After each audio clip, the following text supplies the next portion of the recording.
Part 14 के अंतर्गत हम यहाँ आते हैं। देखिए यहाँ पर कहा गया इसमें, देखिए यहाँ पर क्या कि दूसरी बात यहाँ पे जो कहा गया,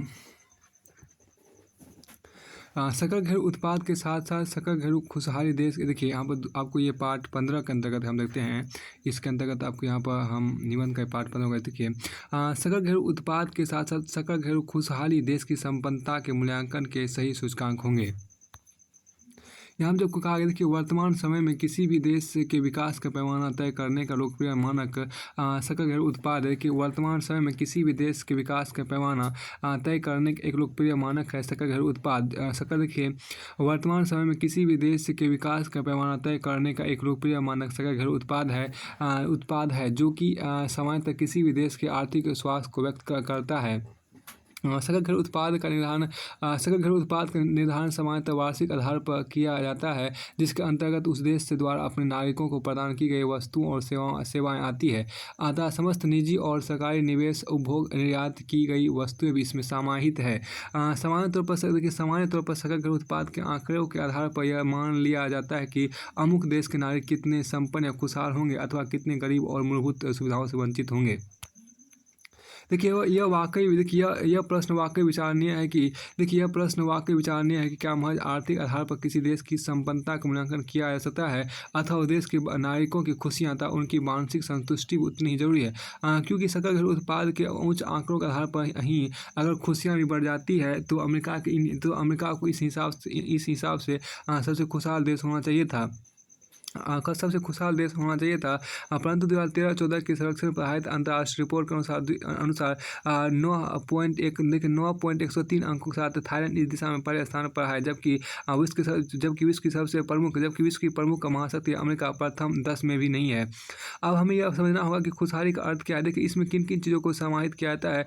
वर्तमान में जबकि वैश्वीकरण का दौर है, विकास की एक अंधी दौर में हम सब शामिल है।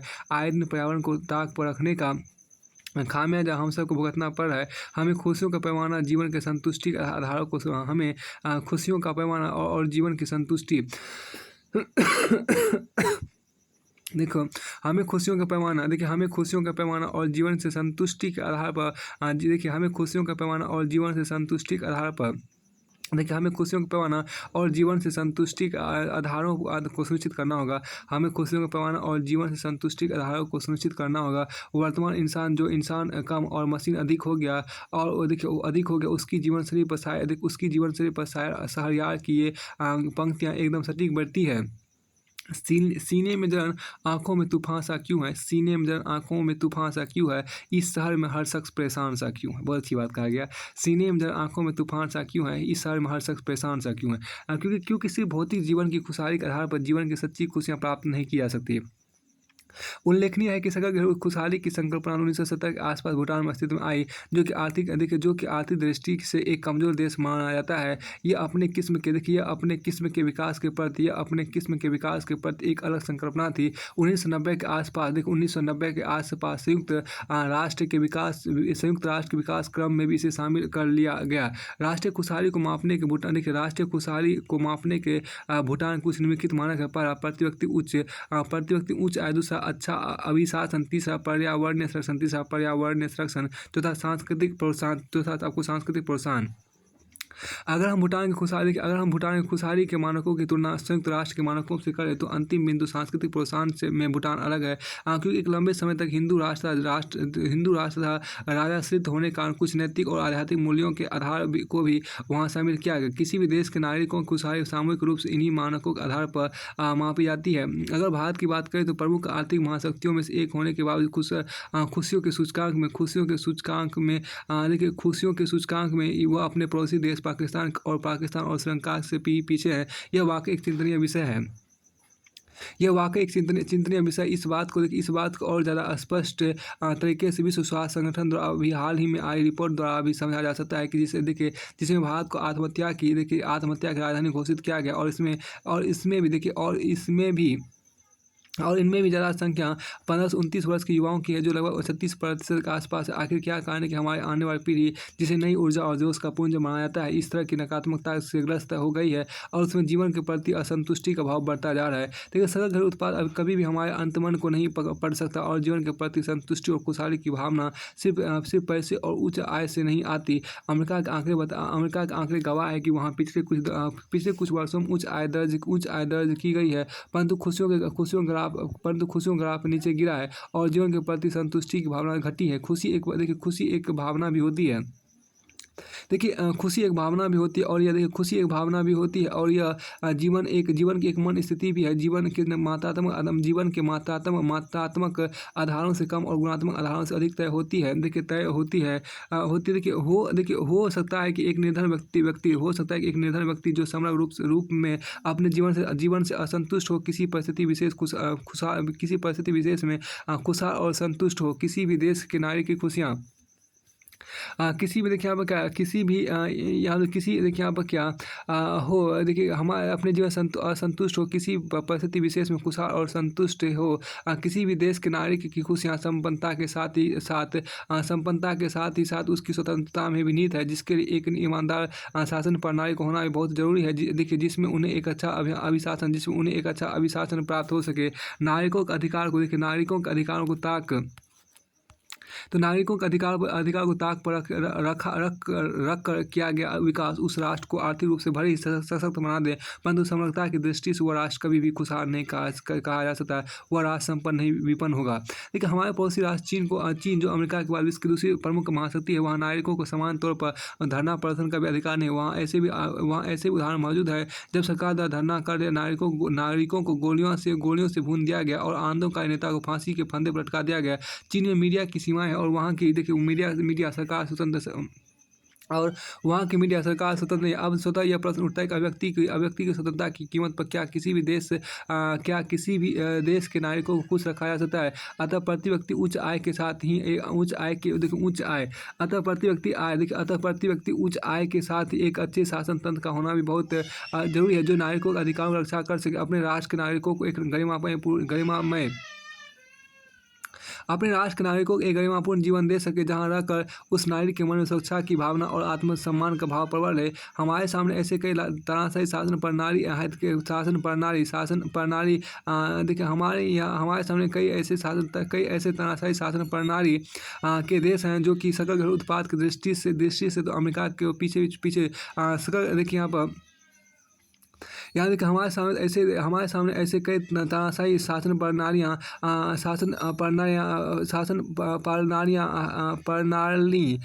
के देश हैं जो सकल घरेलू उत्पाद की दृष्टि से तो अमेरिका को पीछे छोड़ देते हैं, परंतु नागरिकों की स्वतंत्रता जैसी चीज़ें वहाँ नगण्य मात्रा में है और स्त्री शिक्षा और स्त्री सशक्तिकरण की तो वहाँ कल्पना भी नहीं की जा सकती। इस तरह से क्या किसी देश में पुरुषों के खुशहाल होने को उस राष्ट्र की संपन्नता में जोड़ देंगे? जिसका जवाब है नहीं। किसी भी देश की खुशहाली में धार्मिक आधार पर सद्भाव और आतंकवाद से मुक्ति भी एक प्रमुख बिंदु है।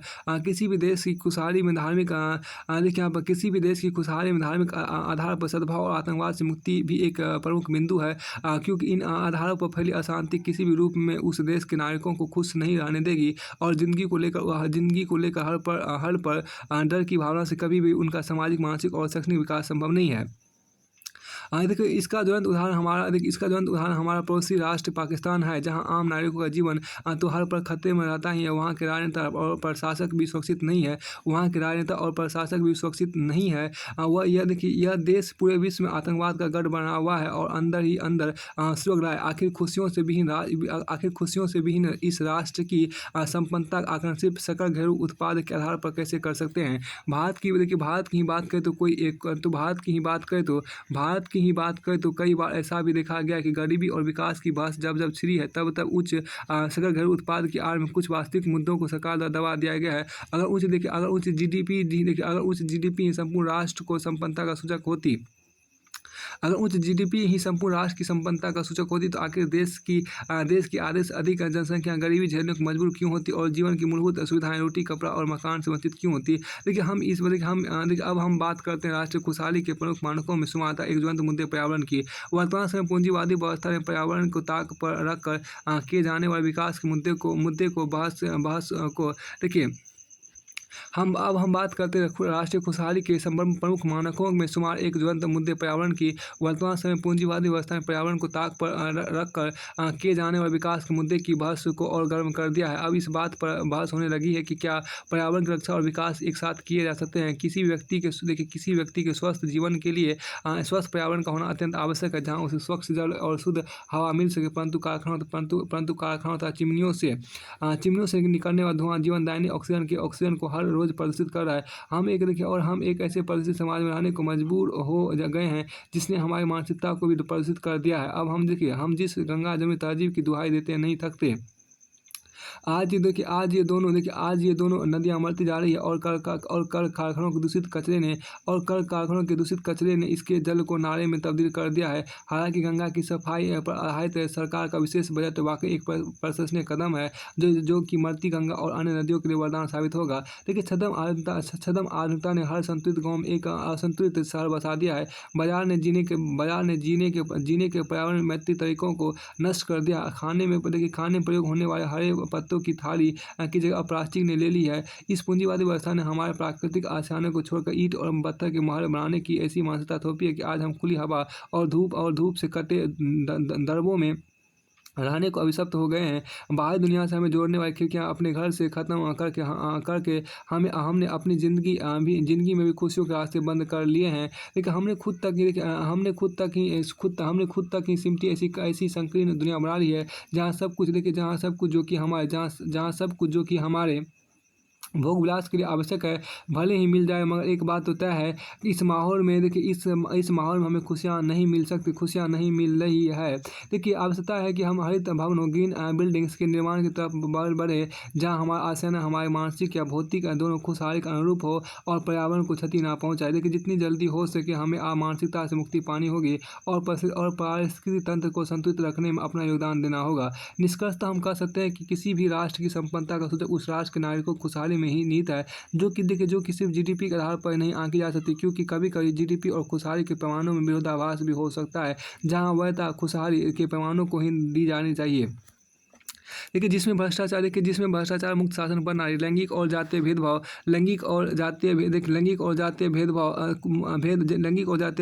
मुक्त समानता और नागरिक समानता पर जोर देना, जोरदार पर्यावरण स्वच्छता प्रमुख मुद्दे हैं। पर्यावरण की रक्षा स्वास्थ्य का नैतिक और आध्यात्मिक मूल्य ही किसी भी देश के नागरिकों को स्वस्थ, प्रसन्न और मानसिक रूप से संतुष्ट रखेंगे। हालांकि धन एक जरूरत जरूर है, परंतु जीवन से ऊपर कतई नहीं। ऐसे समाज जहाँ सबको शिक्षा और सबका विकास होगा, वही समाज उन्नत होगा। देखिए यहाँ पर क्या कि देखिए यहाँ पर परंतु जीवन से ऊपर कतई नहीं। ऐसे समाज जहाँ सबको शिक्षा और सबका विकास होगा, वही समाज उन्नत होगा। फिर देखिए राष्ट्र के विकास एवं सुरक्षा के लिए विज्ञान एवं प्रौद्योगिकी सर्वोपचार है। देखिए राष्ट्र के विकास एवं सुरक्षा के लिए विज्ञान एवं प्रौद्योगिकी सर्वोपचार है। देखिए चांद है जेरे कदम सूरज खिलौना हो गया। आगे देखिए यहाँ पर निबंध जो है, चांद है जेरे कदम सूरज खिलौना हो गया, हाँ मगर इस दौर में किरदार बोना हो गया। एक मिनट, देखिए यूं तो आदम के बदन पर भी ये था पत्तों का लिबास, रूह उड़िया क्या हुई। देखिए रूह उड़िया क्या हुई, मौसम घिनौना हो गया। चांद है जेरे कदम सूरज खिलौना हो गया, हाँ मगर इस दौर में किरदार बोना हो गया। यूं तो आदम के बदन पर भी था पत्तों का लिबास, रूह उड़िया क्या हुई, मौसम घिनौना हो गया। देखिए यहाँ पर क्या उपरोक्त पंक्तियाँ मानव सभ्यता के विकास क्रम में विज्ञान एवं प्रौद्योगिकी के योगदान और इस विकास से पनपी कुछ विडंबनाओं को सतह अभिव्यक्त कर देती है। जहाँ कभी सूरज और चांद हमारे लिए कल्पना हुआ करते थे, वहीं आज ये हमारे लिए किसी खिलौने के समान हो गए। विज्ञान और प्रौद्योगिकी के माध्यम से देखिए, विज्ञान और प्रौद्योगिकी के माध्यम से हर दिन विकास की नई गाथा लिखी जा रही है। इंसान चाँद पर तो पहुँचा, इंसान चाँद पर तो पहुँचा ही, साथ ही वहाँ पर अब वह जीवन की सुखद संभावना भी तलाश रहा है। धनुष बाण और लाठी डंडों की जगह सेकंडों में निशाना साध लेने वाली बंदूक आ गई है। बम, गोली और बारूद तथा बड़ी-बड़ी तोपें शत्रु पर विजय प्राप्त करने के नए साधन हैं। ज़्यादातर महत्वपूर्ण राष्ट्र परमाणु बम की क्षमता से युक्त होने लगे हैं और दुनिया हर पर बारूद के ऐसे ढेर पर बैठी है जहाँ थोड़ी सी इंसानी गलती पूरी मानव सभ्यता के क्षण भर में नष्ट कर सकती है। एक और जहाँ मानव जीवन को आसान बनाने वाली नई मशीनों का निर्माण हुआ, वहीं दूसरी ओर उतनी ही तीव्र गति से इंसान मशीन में बदलता जा रहा है। हर पर भाग दौड़ भरी जिंदगी में वह इंसानी संवेदना खोता जा रहा है और उसकी ज़िंदगी के सिद्धांत बेहद यांत्रिक किस्म के हो गए हैं। मानव अपने नग्न विचरण से आधुनिक लिबासों पर तो आ गया है, परंतु उनका व्यक्तित्व हर दिन छोटा होता गया है। प्राचीन कालीन समाज में विभिन्न अवधारणाओं के निर्माण में जहाँ केंद्रीय भूमिका में धर्म था, उसके आधार पर ही विश्वासों का निर्माण होता था, वहीं वर्तमान समाज का मुख्य आचार विज्ञान है, जिसका अर्थ ही क्रमबद्ध, सुव्यवस्थित और सुसंगठित ज्ञान से है। जहाँ किसी भी बात को यूं ही शाश्वत सत्य नहीं मान लिया जाता, बल्कि उसे तर्कों और प्रमाणों के आधार पर मापा जाता है। संदेह मानव के प्रमुख स्वभावों में से एक है। जहाँ इंसान किसी बात को बिना जांचे परखे सच नहीं मानता, और विज्ञान ने उसकी इसी धारणा को मजबूत बनाया है। इंसान अपनी नई वैज्ञानिक सोच के अनुसंधानों के साथ विकास के नए पथ पर अग्रसर हो रहा है। विज्ञान हमें विकास के नए अवसरों और उन क्षेत्रों के बारे में बताता है, और प्रौद्योगिकी के कुशल प्रयोग से हम इन अवसरों को व्यावहारिक रूप से परिवर्तित कर पाने में सफल हो पाते हैं। विज्ञान हमें प्रकृति के वास्तविक स्वरूप की समझ प्रदान करता है। हाल ही में गॉड पार्टिकल की खोज इस दिशा में एक महत्वपूर्ण कदम है, जो विज्ञान को प्रकृति और इस ब्रह्मांड के विकास के साथ जोड़ता है। मानव जीवन के दो महत्वपूर्ण लक्ष्यों में से एक है जीवित रहने की यहाँ पर क्या जीवित रहने की सतत इच्छा तथा दूसरा है विकास। परंतु वर्तमान में सुरक्षा भी एक प्रमुख मुद्दा है, और लगभग हर देश अपनी अर्थव्यवस्था का महत्वपूर्ण हिस्सा सुरक्षा पर खर्च करता है। वर्तमान अधिकांश देश विज्ञान और प्रौद्योगिकी के माध्यम से स्वयं को संप्रभु, शक्तिशाली और विकसित राष्ट्र बना रहे हैं। वर्तमान युग सूचना में प्रौद्योगिकी का युग है। कंप्यूटर का आविष्कार और इंटरनेट का विकास इस दिशा में क्रांतिकारी कदम है, और सूचनाओं के इस संचार के बीच महत्वपूर्ण सूचनाओं का गोपनीय रखना भी राष्ट्र की सुरक्षा को लेकर प्रमुख चुनौतियों में उभर कर सामने आया है। देखिए यहाँ पर क्या प्रौद्योगिकी के माध्यम से हम एक कृषि आधारित समाज से उद्योग आधारित समाज बन चुके हैं, और हमारे समाज स्तर की और हमारे जीवन स्तर की गुणवत्ता में वृद्धि हुई है। सूचना और संचार प्रौद्योगिकी ने तो औद्योगिक समाज को विज्ञान आधारित समाज में बदल दिया है, जहाँ महत्वपूर्ण यह नहीं कि किसी भी कार्य को करने के लिए देखिए यहाँ पर क्या, जहाँ महत्वपूर्ण यह नहीं कि किसी भी कार्य को करने के लिए आप कितनी कठिन मेहनत करते हैं, बल्कि महत्वपूर्ण यह है कि विज्ञान, सूचना और प्रौद्योगिकी का कितने कुशल तरीके से उपयोग करते हैं। वर्तमान में किसी भी देश के निर्माण की प्रक्रिया में उसको आधुनिक बनाने के क्रम में विज्ञान और प्रौद्योगिकी अपनी केंद्रीय भूमिका में है, चाहे वो आंतरिक क्षेत्र हो या बाह्य। देखिए यहाँ पर क्या कि आंतरिक क्षेत्र हो या बाह्य, किसी भी राष्ट्र के सामाजिक, राजनीतिक और आर्थिक विकास में विज्ञान और प्रौद्योगिकी का महत्वपूर्ण योगदान होता है, जिनके माध्यम से देश को साक्षर और शिक्षित बनाए जाने के साथ ही आर्थिक रूप से सशक्त बनाया जाता है। भारत में अगर इस कृषि की स्थिति 50 से 50 वर्ष पूर्व देखें तो उन्नत खाद और बीजों तथा उन्नत प्रौद्योगिकी का अभाव में यह बहुत पिछड़ी हुई थी, परंतु अब विज्ञान और प्रौद्योगिकी के द्वारा कम लागत और कम मेहनत में अधिक उत्पादन संभव हुआ है। किसान अब जागरूक हो गए हैं, और संचार के तमाम माध्यमों जैसे कि रेडियो, टेलीविजन आदि के माध्यम से कृषि वैज्ञानिक उनकी ही भाषा में उन्हें तमाम जरूरी जानकारी प्रदान कर रहे हैं। अब वैश्विक व्यवस्था में कृषि भी उन्नत हो रही है। कृषि को सहज बनाने के लिए ऐसे तमाम संयंत्रों का विकास हो रहा है, जो समय बचाने के साथ ही कृषि कार्यों में बहुत ज़्यादा लोगों की निर्भरता को भी कम कर रहे हैं। परंतु अब बहुत ज़्यादा कृत्रिम खाद और कीटनाशकों के प्रयोग से धरती की गुणवत्ता कम किया है, और बंजर होती उपजाऊ जमीन इसी का दुष्परिणाम है। सुपर कंप्यूटर देखिए super computing, robotics, nano electronics, spintronics, proteomics तथा अप्लाइड इलेक्ट्रॉनिक्स जैसे विज्ञान और प्रौद्योगिकी की अति आधुनिक शाखाओं ने हमें उत्तरोत्तर वृद्धि और उन्मुख किया है, परंतु क्या हम उसी गति से विकसित भी हो रहे हैं? क्योंकि वृद्धि और विकास दो अलग अलग संकल्पना है। वृद्धि जहाँ गणितीय और भौतिक अक्षरों पर आश्रित है, वहीं विकास का पैमाना प्रति व्यक्ति आधारित है, जो कि उसकी भौतिक वृद्धि के साथ उसका आंतरिक मूल्यांकन करता है, जिसमें उसके भौतिक आध्यात्मिक, जिसमें उसके नैतिक देखिए जिसमें उसके नैतिक आध्यात्मिक और सामाजिक मूल्य के साथ ही उसका सर्वांगीण विकास और खुशियाँ शामिल है। विज्ञान और प्रौद्योगिकी ने औद्योगिक क्रांति और बाजार आधारित अर्थव्यवस्था का निर्माण करते जंगलों का स्थान बढ़ती फैक्ट्रियों ने ले लिया। देश की जीडीपी में आपको सकारात्मक वृद्धि दर्ज की गई, परंतु क्या इससे यह मान लिया जाए कि एक ऐसे राष्ट्र ने विकास कर लिया जहां जीडीपी की बढ़ती दर के बावजूद असमानताएं हैं और जहां देश की आधे से अधिक जनसंख्या गरीबी में गुजर बसर करने को मजबूर है? जवाब है नहीं।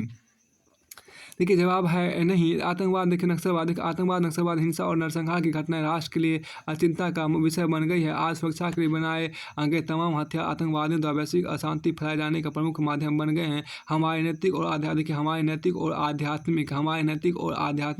मूल्यों को हमारी वैज्ञानिक क्षमता ने पछाड़ दिया है। देखिए क्या हमारे नैतिक और आध्यात्मिक मूल्यों को हमारी वैज्ञानिक क्षमता ने पछाड़ दिया है। हमने मिसाइलों को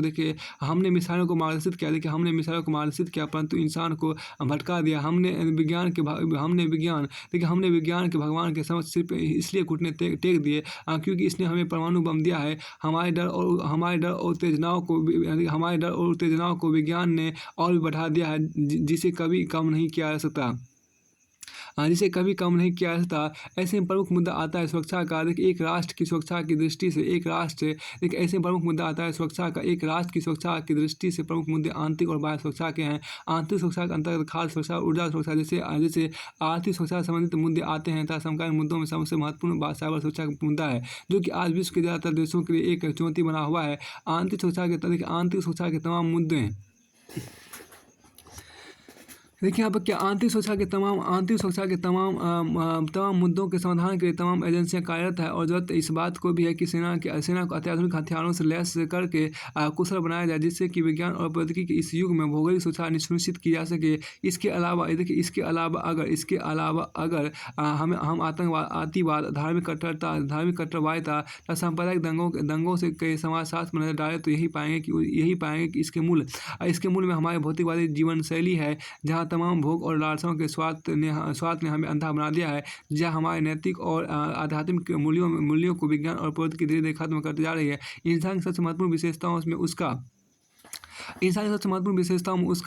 सामाजिक होना भी है, जो रोबोट या मशीन नहीं हो सकता। देखिए संवेदनाओं के तारों का दोलन अनवरत रूप से होना नितांत आवश्यक है। समाज तथा व्यक्ति निर्माण के जिन प्रमुख 5 तत्वों की संकल्पना हमारे वेदों में की गई है, क्षिति, जल, पावक, गगन, समीरा, आज उनकी सुरक्षा वायु विध्वंसकारी हथियारों से की जाने लगी है। देखिए जिनमें साधारण बम से लेकर अंतर महाद्वीपीय बैलिस्टिक मिसाइल तक शामिल है। नाभिकीय प्रौद्योगिकी के माध्यम से नाभिकीय बमों का निर्माण किया जा रहा है, जिससे कि विश्व में परमाणु शक्ति संपन्नता के मानसिक दबाव में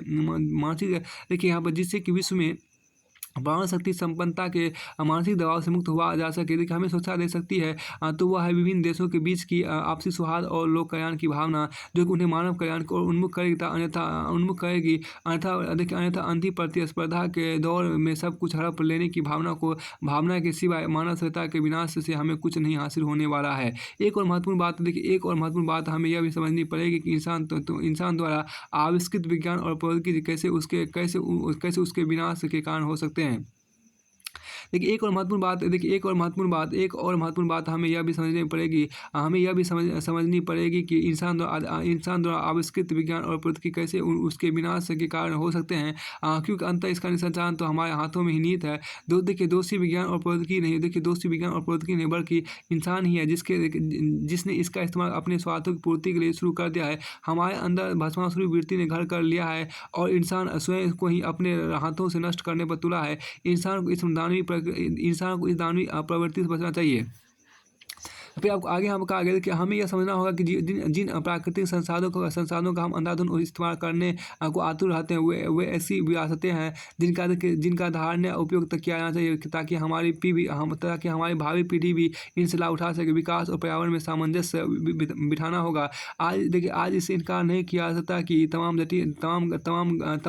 घटित होने वाली आपदाओं की जड़ में मानव की भूमिका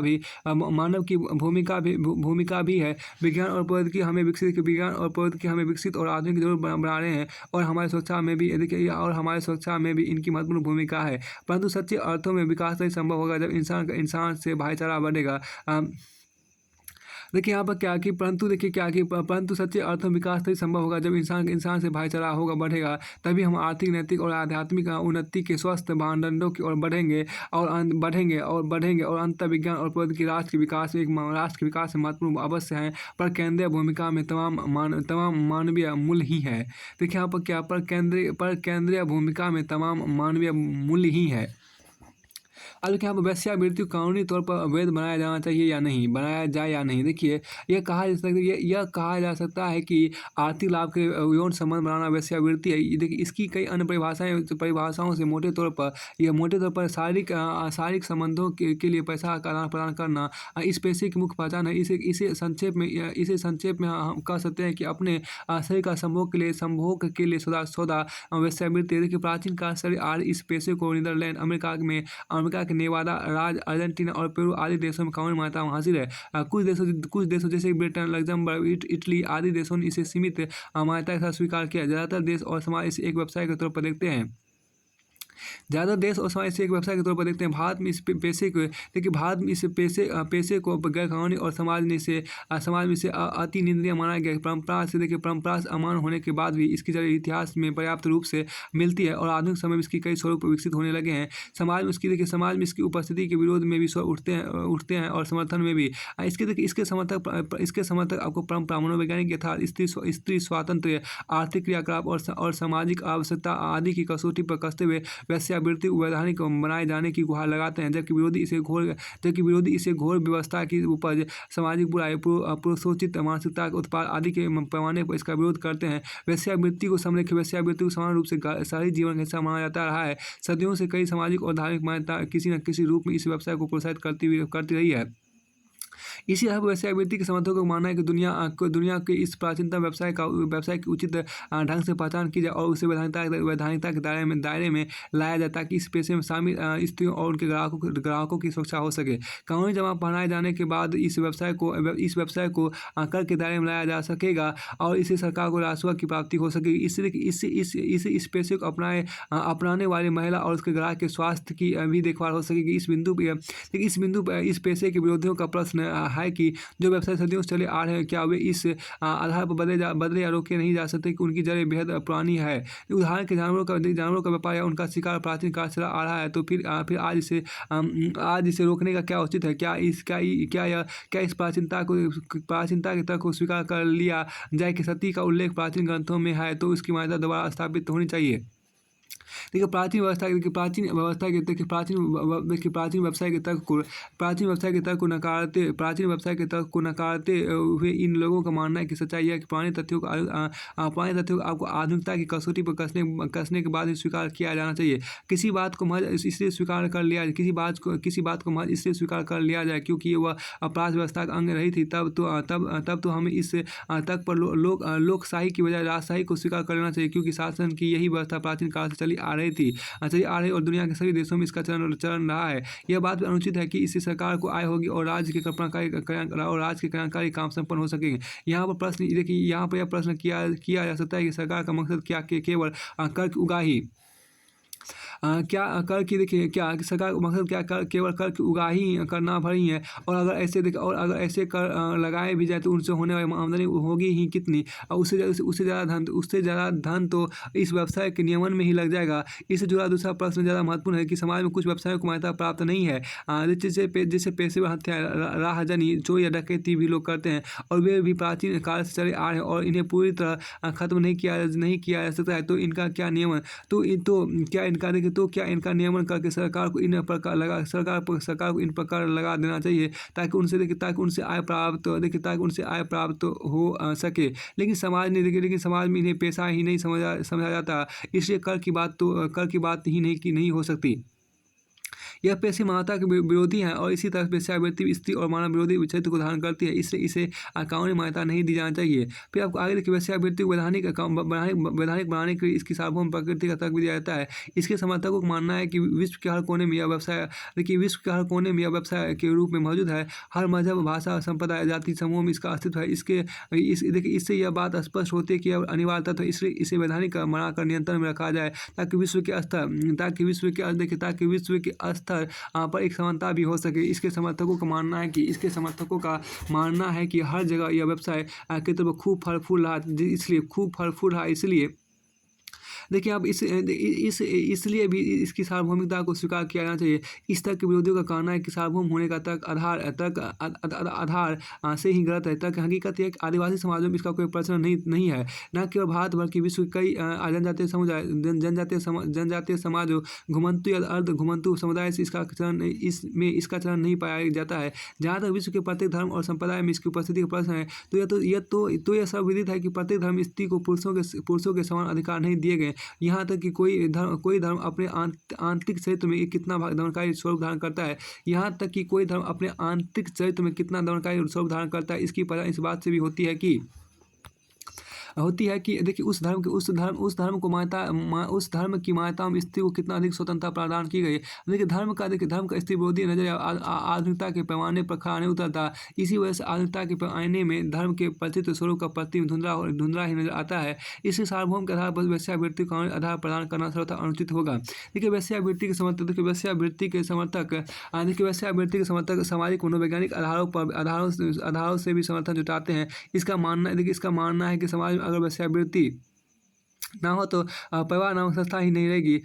देखिए समाज में अगर वेश्यावृत्ति ना हो तो परिवार नामक संस्था ही नहीं रहेगी। परिवार के बचे रहने की जरूरी है कि समाज में वेश्यावृत्ति बनी रहे। प्रसिद्ध समाजशास्त्री टार्कस पार्सन्स ने वेश्यावृत्ति को परिवार के अस्तित्व को बनाए रखने के लिए एक सेफ्टी वाल्व के तौर पर देखा। इस तरह का सार यह है कि पुरुष की शारीरिक जरूरतें अगर परिवार के भीतर पूरी नहीं होती तो यह व्यवसाय उसे एक अवसर प्रदान करता है कि वो अपनी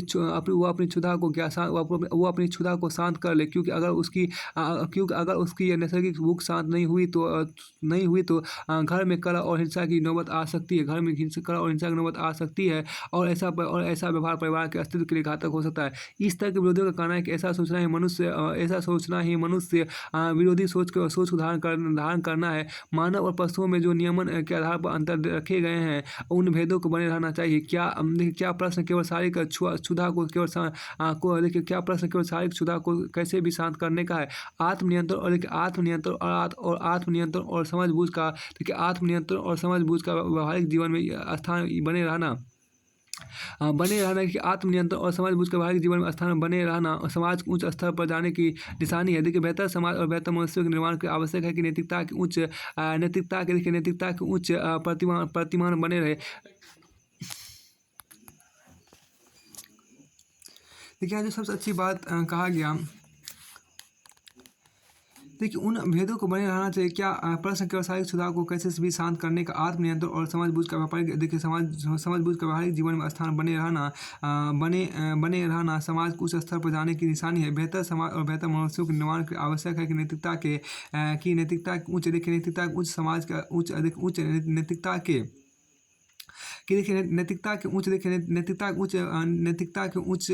उच्च प्रतिमान बने रहे। नारीवादियों का तर्क है कि परिवार संस्था के नियमन के भार की जो बात कही जा रही है उसकी शिकार स्त्री ही क्यों हो। वेश्याओं को परिवार बचाने की जिम्मेदारी क्यों दी जाए। अगर एक बार के लिए मान भी लिया जाए कि परिवार को बचाने के लिए इस कर्म की आवश्यकता है तो इस पेशे को बेहद सम्मान की दृष्टि से देखा जाना चाहिए। लेकिन व्यवहार में ऐसा नहीं है। इसे परिवार बचाने वाली संस्था के बजाय इस रूप में देखा जाता है कि इससे परिवार पर बुरा असर पड़ता है, इसलिए यह कर्म निंदनीय है।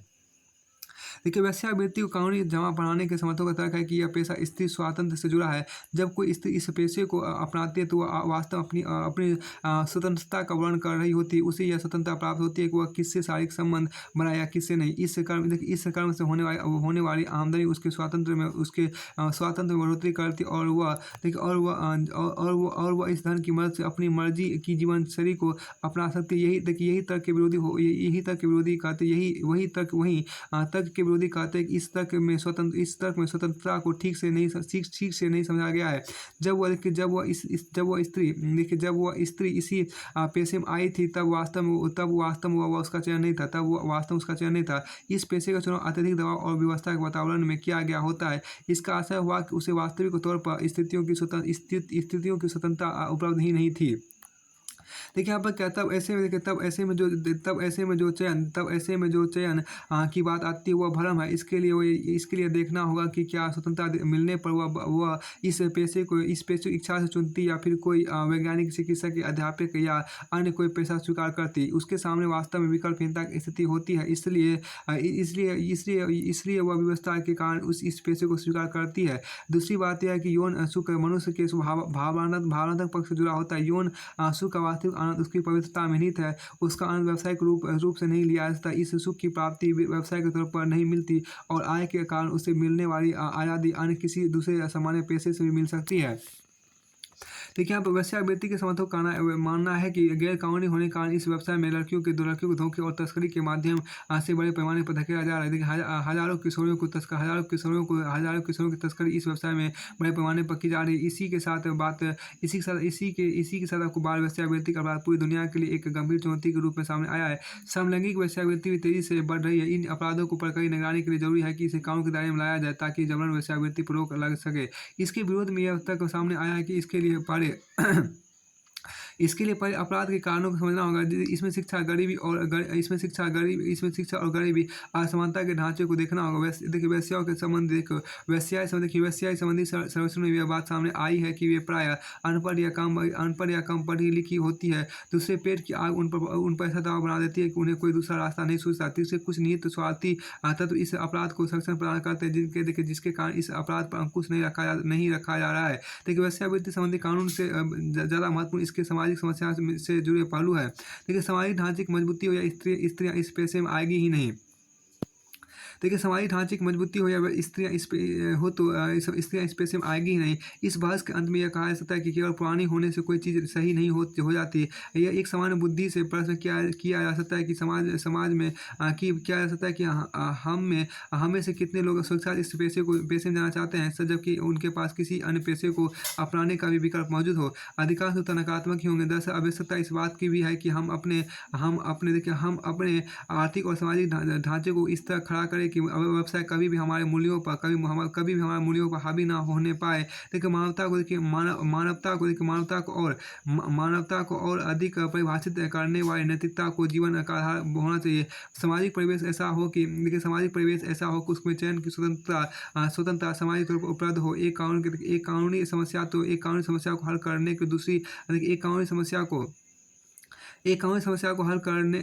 की दूसरी समस्या को स्वीकार करना वास्तव में एक गड्ढे से निकलकर खाई की तरफ कदम बढ़ाने जैसा ही साबित होगा।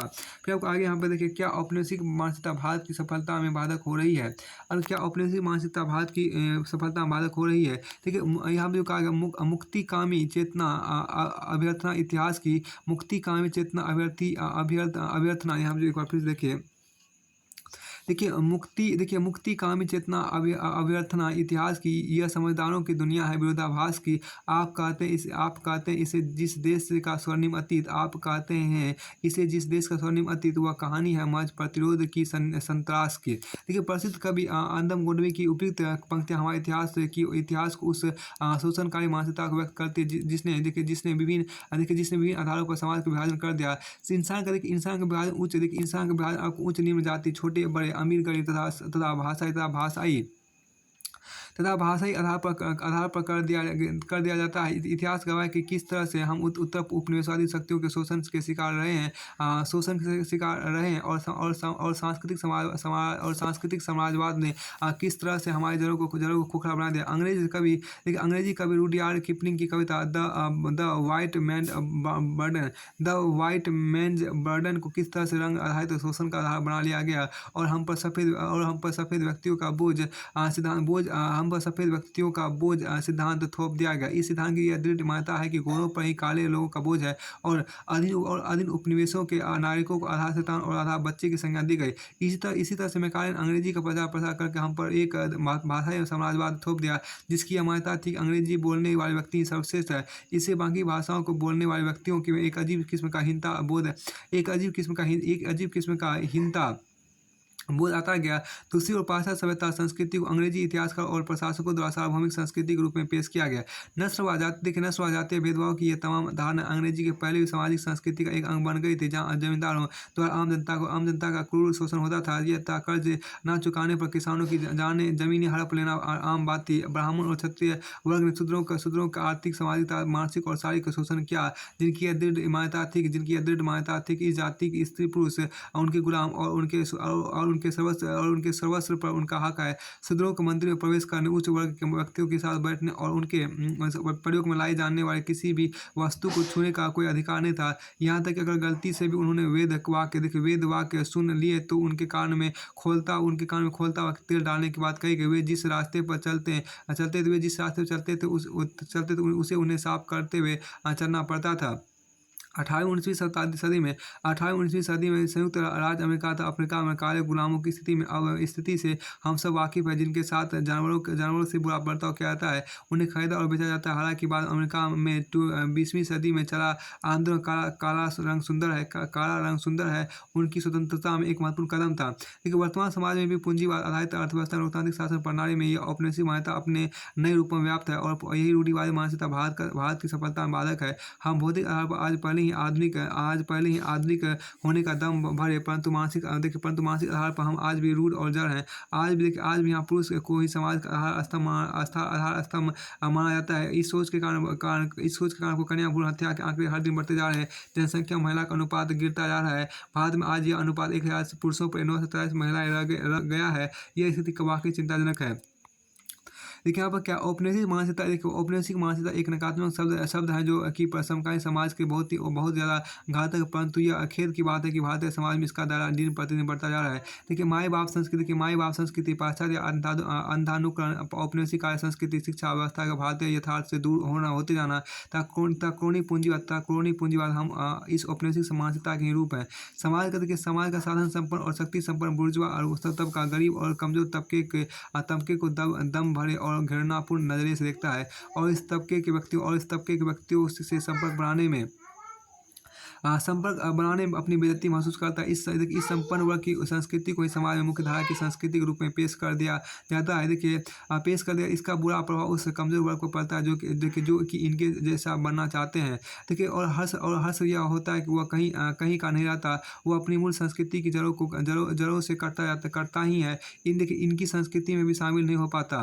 देखिए अपनी मूल संस्कृति की जड़ों से करता ही है और इनकी संस्कृति में भी शामिल नहीं हो पाता और अंतहीनता बोध से ग्रस्त होकर अपनी प्रगति के सारे रास्ते बंद कर लेता है। लेकिन आज व्यक्ति गरिमा और उसकी मर्यादा उसके पीछे और उसके अच्छे और बुरे और देखिए यानी कि आज व्यक्ति गरिमा उसकी मर्यादा अच्छे और उसके अच्छे और बुरे होने का निर्धारण उसके कपड़ों के बढ़ान, उसके महंगे जूते, महंगी गाड़ी के आधार पर किया जाने लगा है। उसकी वास्तविक प्रतिभा योग्यता को नजरअंदाज किया जाने लगा है। ये लक्षण देखिए यहाँ पर क्या, ये लक्षण आपको समाज की अवनति की सूचक है, क्योंकि नितांत पदार्थवादी और भोगवादी होना हमारी सफलता का सूचक कतई नहीं हुआ है। लेकिन विकास के नाम पर आदिवासियों को उनके रहने के प्राकृतिक स्थानों से खदेड़ा जा रहा है। मुख्य धारा में शामिल करने के नाम पर उसको उनको उनकी सभ्यता, संस्कृति, रहन-सहन को प्राकृतिक शरीर से अलग करके श्रम, वस्तुओं की घुटन भरी ज़िंदगी में ज़िंदगी जीने पर मजबूर किया जा रहा है। ये औपनिवेशिक मानसिकता का ही एक अन्य उदाहरण है। गांधी जी ने कहा था कि ना कोई व्यक्ति पहला है और ना कोई आखिरी।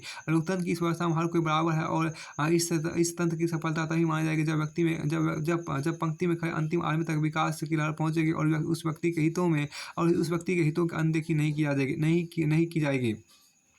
परंतु श्रेष्ठता बोध से ग्रस्त यह मानसिकता तो पंक्ति में खड़े होने को ही अपनी तौहीन समझ लेती है। उनका विचार था कि देखिए हमें अंग्रेजों से ज़्यादा खतरा और अंग्रेजियत से है। सिर्फ गोरे अंग्रेजों के जाने मात्र से देश सच्चे अर्थों में आज़ाद नहीं होगा और अगर अंग्रेजों जैसी शोषणकारी औपनिवेशिक मानसिकता बनी रही तो यह हमारे लिए और ज़्यादा खतरनाक साबित होगा। वर्तमान में हम देख रहे हैं कि नेताओं में अपने आप को श्रेष्ठ समझने की भावना दिन प्रतिदिन बढ़ती जा रही है। आम जनता के प्रतिनिधि अब उनके मालिक बन बैठे हैं। भ्रष्टाचार में कुछ नेताओं के आंकड़ डूबे होने से हम वाकिफ हो चुके एक नेता की श्रेष्ठता का प्रमाण अब इस बात से निर्धारित नहीं होता है कि वह आम जनता के कितने नज़दीक हैं, बल्कि इस बात से निर्धारित होने लगा है कि वह उनकी पहुंच से कितनी दूर है। वे गरीबी, बेरोजगारी और शोषण जैसे मुद्दों से ना वाकिफ है और उनकी औपनिवेशिक मानसिकता के भी अक्सर दर्शन होते रहते हैं। कभी अदम गोंडवी ने नेताओं की इस मनोस्थिति पर व्यंग करते हुए कहा है कभी अदम गोंडवी नेताओं की इस मनोस्थिति पर व्यंग करते हुए कहा है, आंख पर पट्टी रहे और अकल पर ताला रहे, अपने सा वक्त का यूं मर्तबा आला रहे। एक जनसेवक को दुनिया में अदब क्या चाहिए? 4-6 चमचे रहे, माइक रहे, मारा रहे। आखिर क्या कारण है कि राजनीति महज कुछ परिवारों तक ही सिमटी जा रही है और उन्हीं चंद लोगों के इशारे पर पूरे देश की सत्ता संचालित हो रही है? ये औपनिवेशिक मानसिकता ही तो है जहां आम जनता एक भीड़ मात्र बनकर रह गई है और ये स्थिति प्रशासन क्षेत्र में भी नजर आती है, जहाँ बड़े पदों पर बैठे आला अफसर खुद को सर्वश्रेष्ठ और महान समझने लगते हैं ताकि किसी जरूरतमंद गरीब व्यक्ति की संवेदनाओं से जुड़ नहीं पाते। निचले तबके कर्मचारी कई बार भ्रष्टाचार की प्रमुख इकाई के रूप में उभर कर सामने आते हैं और लेन देन काम चलाने वाली संस्कृति जन्म देते हैं। गांव का प्रभाव खुद को किसी जमींदार से कम नहीं समझता। गांव का प्रधान खुद को किसी जमींदार से कम नहीं समझता, जबकि वह लोकतांत्रिक शासन पद्धति में आम जनता के प्रतिनिधि की प्राथमिक इकाई है। शिक्षा की बात करें तो हम देखते हैं कि किस तरह से उच्च और गुणवत्तापूर्ण शिक्षा आम छात्र की पहुंच से दूर होती जा रही है। अमीर लोगों के बच्चों के अंग्रेजी माध्यम के तमाम बड़े पब्लिक स्कूल और मॉडल विद्यालय खुले हुए हैं। सरकारी विद्यालयों का हाल बुरा है। तमाम क्षेत्रीय भाषाओं के छात्रों में प्रतिभा और के बावजूद उन्हें उच्च शिक्षा के पर्याप्त अवसर नहीं मिल पाते। गरीबी तथा अमीरी की अब खाई दिन ब दिन और गहराती जा रही है। गरीब तथा अमीर होता जा रहा है। तब हम स्वतः ही सवाल पूछने पर मजबूर हो जाते हैं कि क्या भारत वाकई सफल हो रहा है? धर्म के नाम पर सांप्रदायिक हिंसा का दौर बदस्तूर जारी है। बलात्कार, शोषण के मामले आम होते जा रहे हैं। आधुनिकता के इस दौर में भी हमारे अंदर की रूढ़िवादी मानसिकता और रूढ़ होती जा रही है। आधुनिक लिबासों में लिपट कर हमने पश्चिम को आदर्श मान लिया है। देखिए और अपने देश यहाँ के निवासियों तो अपनी संस्कृति, सभ्यता, जीवन के तमाम नैतिक एवं आध्यात्मिक मूल्यों की हम उपेक्षा करते जा रहे हैं। देखिए सफलता का फर्क व्यापक है, वो एकांगी नहीं है। देखिए वो एकांगी नहीं है। जीवन के तमाम नैतिक एवं आध्यात्मिक मूल्यों की हम उपेक्षा करते हैं। देखिए जीवन के देखिए हम क्या है कि आधुनिक लिबासों में लिपट कर हमने पश्चिम को आदर्श मान लिया है और अपने देश यहाँ के निवासियों तो अपनी संस्कृति, सभ्यता, जीवन के तमाम नैतिक एवं आध्यात्मिक मूल्यों की हम उपेक्षा करते जा रहे हैं। सफलता का एक फर्क व्यापक है और वो एकांगी नहीं है। हम सफल तभी होंगे जब हम में से कोई बड़ा छोटा ऊंच नीच नहीं होगा। देखिए देश के सभी महत्वपूर्ण पदों पर सभी जातियों के लोग समान रूप से पहुंचेंगे। गांधी जी ने कहा है कि भारतीयों के